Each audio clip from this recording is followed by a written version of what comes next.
سلام دوستای خوبم، به ویدیوی من خوش اومدین. بریم که داشته باشیم چند تا توصیه به خوابگاهی ها. خب من توی ویدیو قبلی چند تا از مهمترین توصیه ها رو به خوابگاهی ها گفتم. الان میخوام چند تا دیگه باز براتون بگم.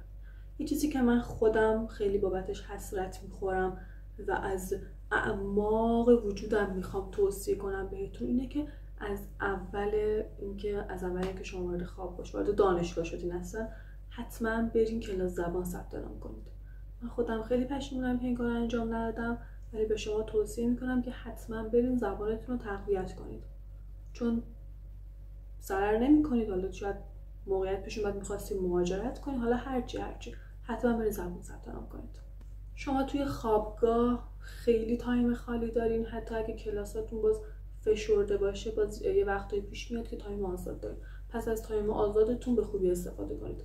حتما خودتون رو سرگرم کنید، 4 تا کلاس ثبت نام کنید، چه میدونم برین کار کنید، اصلا برین سر کار، برین یه چیز یاد بگیرین، حتی اگه حقوق نگیرین. باید اینو بپذیریم که فضای خوابگاه از هر لحاظی مثل فضای خونه نیست.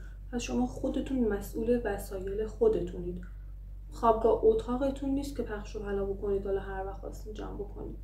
توی خوابگاه باید وسایلتون رو همیشه جمع کنید، نذارین کف اتاق پخش و پلا بشه، چون که درست نیست. حالا یه دلیلش اینه که ممکنه یه چیزی از شما گم بشه، پس همیشه حواستون به وسایلتون باشه و حساب وسایلتون دستتون باشه تا نه گم بشه، نه اینکه مثلا با هم اتاقی بحث بشه و اینا، مثلا اون بگه تو وسایل پخش و پلاست، تو بگی نه، تو حالا بهتره که جمع بکنی وسایلتو. باید به تفاوت‌های همدیگه احترام بذاریم. حالا یعنی چی؟ من اینو باز بکنم. منظورم از تفاوت‌های همدیگه اینه که مثلا من از یک استان و یک شهر دیگه دارم میرم اونجا، یکی دیگه از یه جای دیگه داره میاد، یکی از، و قطعاً عقاید، فرهنگ، تفکر، همه چی، حتی نوع لباس پوشیدن، سلیقه، حتی سلیقه موزیک گوش دادنم همه با هم دیگه فرق میکنه. پس ما باید اینجا تمرین بکنیم که بتونیم به عقاید همدیگه احترام بذاریم، برای عقاید هم ارزش قائل باشیم و به هیچ قیمتی به هم بی‌احترامی نکنیم. توی اتاق طولانی مدت با تلفن صحبت نکنیم. اگه تلفنمون طولانیه یا حالا هر چیز، بریم بیرون صحبت بکنیم. به همون دلیل که گفتم اتاق یک فضای عمومیه، یه ذره اتاقه. حالا مثلا من بخوام با تلفن صحبت کنم، بقیه باید به احترام من سر و صدا نکنن، آروم صحبت کنن که من اذیت نشم. پس این منصفانه نیست. بهتره که من برم تلفنمو بیرون بزنم، بیرون صحبت کنم. بدون هندزفری اکسپلور گردی نکنیم، فیلم نبینیم، آهنگ گوش ندیم. همیشه هندزفری حالا ایرپاد وصل بکنیم که دوستامون اذیت نشن، چون ممکنه حالا خجالت بکشه، نتونه بگه، خودمون باید درکمون برسه. حواست به هزینه ها باشه. خوابگاه یه تجربه خیلی شیرینه، یعنی یه جورایی ما داریم تمرین میکنیم که مستقل باشیم، داریم تمرین میکنیم که هزینه ها رو مدیریت بکنیم و به خاطر همین از لحاظ مالی و چه بسا از لحاظ عاطفی به خانواده وابسته ایم. این یه واقعیته. درسته که از لحاظ مالی به خانواده وابسته ایم، ولی هزینه رو باید مدیریت بکنیم. باید حواست باشه که مثلا چی رو داری کجا خرج میکنی، خرج اضافی انجام ندی. حتی اگر تونستی، که من بعیدم میدونم که بشه، پس انداز بکنی، همه چیز رو یادداشت بکنی، حساب کتاب دستت باشه. خوابگاه هم خاطره تلخ واسه ما به جا میذاره، هم خاطره شیرین، ولی مهم تجربه‌ایه که ما ازش کسب میکنیم، چیزایی که ما یاد میگیریم اونجا. توی خوابگاه میتونیم خودمون رو ارتقا بدیم، سطح خودمون رو بالا ببریم، حالا تو زمینه آداب معاشرت، تو هر زمینه‌ای که شما فکرشو بکنید، تو زمینه مستقل شدن و غیره. مثلا من قبل از اینکه بخوام برم به خوابگاه از گربه اصلا نمیترسیدم. وقتی رفتم خوابگاه ترس من از گربه خیلی زیاد شد، چون گربه های اونجا خیلی یه مقدار نمیترسن از آدم، همین که نمیترسن از آدم من رو یکم میترسوند. بعد ما 2 تا طبقه 1 بودیم. بعد طبقه 1 خب گربه راحت تر میتونه بیاد دیگه، طبقات بالا معمولا نمیرن. بعد دخترای خوابگاه ما اکثرشون، نه همشون، خیلی گربه دوستن. یعنی تو به گربه چپ نگاه کنی اینا میان بالا سرت، در این حد بهتون میگم. بعد ما این آخرای ترم پیش 2 تا بچه گربه تو خوابگاه به دنیا آمده بود. بعد بچه‌ها ازشون مراقبت میکردن، یعنی خودشون مراقبت میکردن و البته از همه گربه مراقبت میکنن، ولی خب اینا تازه به دنیا آمده بودن خیلی بیشتر مراقبت. بعد اینا رو گذاشته بودن توی یه قفس جلوی ساختمونی که مثلا ما توشیم، جلوی ساختمونی که مثلا من توش بودم. منم طبقه 1 همون ساختمون بودم.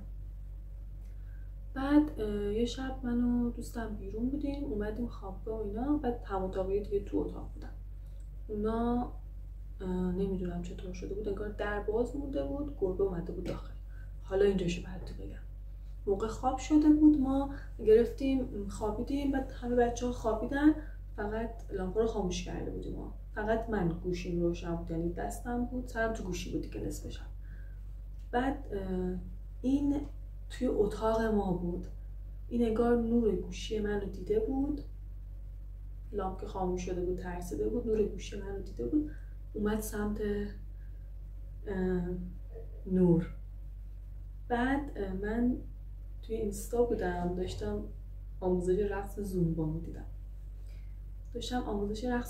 میدیدم. بعد اینم آهنگ دوبس دوبسی بود، منم هنسفری زده بودم. بعد احساس کردم یه چیزی بغل گوشم گفت میاو. بعد گفتم که نه بابا، حالا آهنگ، منم از گربه ببین مثل چی از گربه میترسم. گفتم نه بابا مالی آهنگ. بعد زدم عقب، دیدم دوباره گفت میاو. بعد احساس کردم عادی نیست، این میاو مال آهنگ نیست. بعد باز دوباره زدم عقب، دیدم نه نگفت میاو. دوباره دیدم نه نگفت میاو. بعد همینجوری که ترسیده بودم میبینم دوباره گفت میاو بغل گوشم. من اینجوری که رو تخت دراز کشیده بودم، گوشی رو اینجوری دستم گرفته بودم، سرم بالش بود، اینجوری نگاه کردم، لامپا هم خاموش بود، دیدم یه جفت چشم سبز بغل من تو تاریکی. آخ منو میگی، من چنان جیغ زدم که همه هم اتاقیام از ترس کمونده بود، که خودم وای. من اینجوری که جیغ میزدم، این گربه یهو از تخت پرید بیرون. بچه‌ها لامپو روشن کردن. بعد گربه رفت وایساده بود جلو در. بعد اون صحنه نمیدونی، یعنی اگه شاید یکی دیگه بود سکته می‌کرد، نمیدونید اون صحنه چقدر بد بود. تو تاریکی یه جفت چشم سبز اینجا کنارت بشه. بعد اینجوری خوابیده بود روی بالشتم کنارم. بعد من این دستشو حس کردم رو صورتم. قبلا من یه گیره سر دارم، اون حالت پشمی طوره، فکر کردم اون رو گذاشتم کنار بالشتم، اون داره میخوره به صورتم. نگو این داره دست میزنه به صورت من باز نفهمیدم. از اون موقع من شبا موقع خواب 10 دقیقه فقط چراغ قوه گوشی رو روشن میکنم، اینجوری دور تا دور خودم میچرخونم که چیزی نباشه. در این حد این فوبیا تو من ایجاد شده. یعنی من شبا هر شب باید اینجوری چک بکنم وگرنه خوابم نمیبره. خیلی بد بود، خیلی بد بود، یعنی هیچ وقت یادم نمیره. دوستای خوبم، من بهتون توصیه میکنم که هر وقت میخواستین درس بخونید برین سالن مطالعه درس بخونید. همه خوابگاه ها هم که خدا رو شکر سالن مطالعه رو دارن، برین اونجا درس بخونید. توی اتاق مثلا سر و صداست، شما هم که نمیتونی به هم اتاقی بگی هیس من میخوام درس بخونم، چون طبیعتا اصلا قانونش این نیست که شما بخواید توی اتاق درس بخونید. بچه‌ها سعی بکنید وسایلی که به کارتون نمیاد رو نبرید، فقط وسایل ضروری رو ببرید، چون هم حمل و نقل سخت میشه، همونجا فضا واسهتون کمه. بعد اون وقت خیلی اذیت میشین. مثلا لباس چه بیرون چه لباس خونگی اینا زیاد نبرید، یعنی در حدی ببرید که میدونید استفاده میکنید. مثلا من خودم اون اوایل لباس برده بودم که خیلیاشو حتی نپوشیده بودم، آخر ترم برگردوندم خونه. بعد وقتی شما خیلی لباس زیاد بیاری آخر ترم حمل و نقل سخت میشه برای که بخوای همه اینا رو دوباره برگردونی، جمع بکنی، بیاری فلان. مثلا چند دست بیار، مثلا هر وقت که میخواستی بری خونه سر بزنی اونا رو میبری، حالا یه سری لباس دیگه میاری. راه حل زیاده. من توی ویدیو قبلی گفتم که با هم اتاقیات، حالا دوستایی که توی خوابگاه پیدا میکنی، توی دانشگاه پیدا میکنی، فرقی نمیکنه.